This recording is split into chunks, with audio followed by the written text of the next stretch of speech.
அனைவருக்கும் வணக்கம். சமீபமாக நம்ம முதல்வர் சமீபத்தில் அரசு மருத்துவமனையில் பிறக்கிற குழந்தைகளுக்கு தங்கம் இலவசம் அப்படின்னு 1 கிராம் சம்திங் சொல்லியிருக்காரு. 1 கிராம் நினைக்கிறேன், சரியாக தெரியல.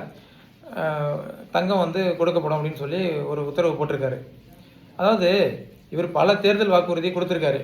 2500 இலவச பஸ்ஸு, இப்படி பல வாக்குறுதி கொடுத்துருக்காரு. பயிர்க்கடனை, அப்புறம் இலவச மின்சாரம் 200 யூனிட்டு, இப்படி எல்லாத்துலேயும் ஒரு ரெஸ்ட்ரிக்ஷன் வச்சு அதை எப்படியாவது அதில் ஒரு விஷயத்தையாவது நம்ம செய்த மாதிரி நம்ம காமிச்சிக்கணும் அப்படிங்கிற ஒரு எண்ணத்தில் ஏதோ ஒன்று செய்கிறாரு. ஆனால் நம்ம பிரதமர் என்ன சொல்லியிருக்காரு, பொதுமக்களையே தங்கம் வாங்காதீங்க. இப்போ நம்ம நாட்டோட உலகம் இருக்கிற சிக்கலுக்கு நம்ம நாட்டுடைய பொருளாதாரத்தை நம்ம பாதுகாக்கணும்னா தங்கம் வாங்காதீங்க. தங்கம் வாங்கினா அந்நிய செலவணையில் சிக்கல் வரும், நம்ம நாட்டுக்கு பெரிய பொருளாதார சிக்கல் வர்றதுக்கு வாய்ப்பு இருக்குது அப்படின்னு சொல்லிட்டு ஒரு ரெக்வெஸ்ட் வச்சுருக்காரு நம்ம நாட்டுடைய பிரதமர். அவர் எந்த கட்சியாக இருந்தாலும் நம்ம நாட்டுடைய பிரதமர், அதில் என்ன இருக்குங்கிறத நம்ம ஆராய்ச்சி தான் பார்க்க முடியும். அப்போ பொதுமக்களையே தங்கம் வாங்காதுன்னு சொல்லும்பொழுது இவர் நிறைய வாக்குறுதி கொடுத்துருக்காரு. அதில் ஏதாவது ஒரு வாக்குறுதியை நிறைவேற்றுறதுக்கு முயற்சி செய்யாமல் ஒரு நல்ல நிலைமைக்கு வந்ததுக்கப்புறம் இந்த வாக்குறுதியை பற்றி யோசிக்காமல் இப்போ இவர் தங்கம் வாங்கிறதுக்கு அனௌன்ஸ்மெண்ட் பண்ணியிருக்காரு. அப்போ எதுக்காக பிரதமர் அப்படி சொன்னார்னா, நமக்கு டாலருடைய எண்ணிக்கை 726 பில்லியனில் இருந்து ஒரு கிட்டத்தட்ட 2 மாதத்துக்குள்ளே நினைக்கிறேன் இப்போ 686 இன்னும் இப்போ 2 நாளுக்கு முன்னாடி செக் பண்ணும்போது 686 நியூஸில் சொன்னாங்க. ஓகேங்களா? அப்போ 686 பில்லியன் டாலருக்கு குறைஞ்சிடுச்சு. அப்போ இவ்வளோ வேகமாக குறைஞ்சிக்கிட்டு வரும்போது இப்போ அடிக்கடி ஈரானில் போர் வருது, அது வருதுன்னு சொல்லிட்டு இருக்காங்க. அப்போ பெட்ரோல் நம்ம வாங்காமல், ஃபியூவல் வாங்காமல் இருக்க முடியாது. அப்போ கச்சா எண்ணெயை வாங்கணும்னா நமக்கு டாலர் குறையும்.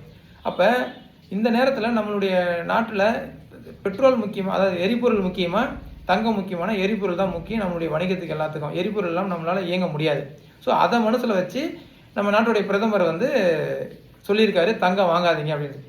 இந்த மாதிரி ஒரு இக்கட்டான சூழலில் நாடு இருக்கும் பொழுது, உலகம் இருக்கும் பொழுது தங்கத்தை அறிவிக்கிறாருன்னா இப்போ இவருக்கு என்ன தொலைநோக்கு திட்டம் இருக்குது? இப்போ அதில் அரசு மருத்துவமனைக்கு வரைக்கும் தான் சொல்லியிருக்காங்க.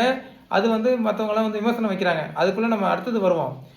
ஆனால் எந்தவித ஒரு புரிதலும் இல்லாமல் ஒரு இந்தியாவுக்குள்ளே இருக்கிற மக்கள் தங்கம் வாங்காதுன்னு பிரதமர் சொல்கிறாரு. ஒரு முதலமைச்சர் தங்கம் கொடுக்குற திட்டத்தை ஆரம்பித்து வைக்கிறார். இது என்ன மாதிரி ஒரு முரணான விஷயம்? நீங்களே யோசிங்க. இது எப்படி நம்ம ஆதரிக்கிறது? அப்போ ஒரு நாட்டுடைய பொருளாதாரம் எந்த நிலைமையில் இருக்குது, ஏன் பிரதமர் அதை சொல்கிறாரு? நம்ம ஒரு முதலமைச்சராக இருக்குமே, அப்போ தங்கம் நம்ம கொடுத்தோம்னா என்ன ஆகும்? ஏதாவது யோசிக்கணும்ல, எதையும் யோசிக்கிறது இல்லை. அடுத்தது பஸ்ஸுக்கு வந்துட்டார். பஸ்ஸை வழக்கமாக எல்லா கவர்மெண்ட்லேயும் பஸ்ஸு வர்றது தான். வருஷம் பஸ்ஸு புது பஸ் வாங்குவாங்க, அதை முதலமைச்சர் தொடங்கி வைப்பாங்க. நம்மளால் தான் ஜாலியாக ஃப்ரீயாக இருக்கிறவரில், ஃப்ரீ பேர்டு, சுற்றுலா பயணி போல் சுற்றி பார்க்குறவரில் அழகாக ஏறி உட்காந்துக்கிட்டு ரீல்ஸ் எடுத்து போட்டுட்டு இவரே ரீல்ஸ் எடுத்து போடுறாரு. இப்போ ரீல்ஸ் கலாச்சாரத்தை அமைச்சர்கள்லாம் தாண்டி இவரே ப்ரொமோட் பண்ணுறாரு. ஏன்னா ரீல்ஸ் மூலமாக தான் நம்ம ஆட்சிக்கு வந்தோம்னு சொல்லிட்டு ரீல்ஸ் எடுத்து ப்ரொமோட் பண்ணுறாரு. அமோனியாவால் பாதிக்கப்பட்டு, அந்த வாயு கசிவு பாதிக்கப்பட்டு 12 பேர்கிட்ட இறந்துட்டாங்க. அவரை போய் பார்க்க நேரம் இல்லை, ஹாஸ்பிட்டலில் போய் பார்க்க நேரம் இல்லை. பாலியல் துன்புறுத்தலால் குழந்தைகள் பாதிக்கப்பட்டு இறந்துருக்காங்க, பல பெண்கள் பாதிக்கப்பட்டிருக்காங்க. அவங்கள போய் பார்க்க நேரம் இல்லை, அந்த குடும்பத்துக்கு ஆறுதல் சொல்ல நேரம் இல்லை.